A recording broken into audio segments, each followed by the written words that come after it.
Now see here, one example related to thermal conductivity. Suppose you have got two rods like this. One is of the one metal, another is of the different metal. Suppose this is of, you can take copper, or this you can take as of brass. The length of this both the rod is L. Area of cross section is A. Now this end has temperature T1, this end has temperature T2. At the junction temperature is T0 and T1 is greater than T2. So obviously heat is flowing from this end to this end. So, and this has got coefficient of thermal conductivity K1 and this has got K2. Now we have to calculate coefficient of thermal conductivity of this combination. They are in the series, so thermal current will remain same.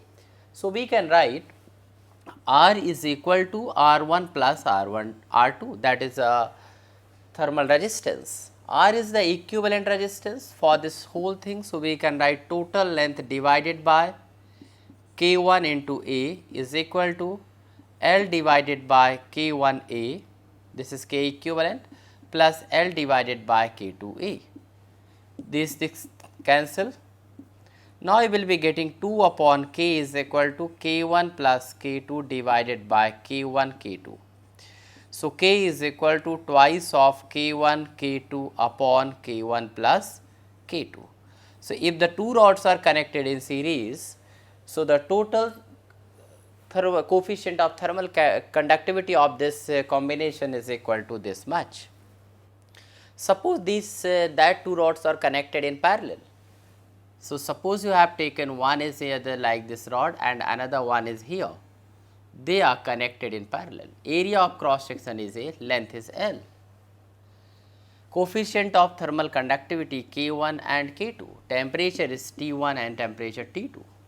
For this combination temperature difference remains same for the both.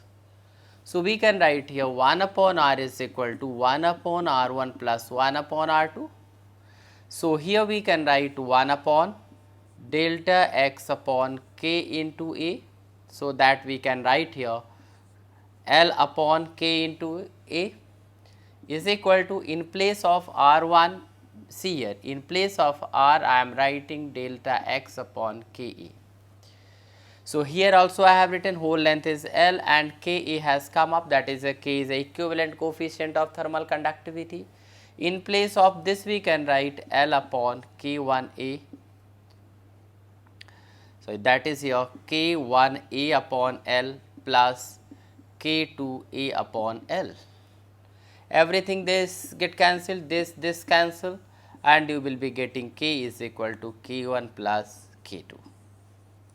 So the equivalent coefficient of thermal conductivity in parallel combination is K is equal to K1 plus K2.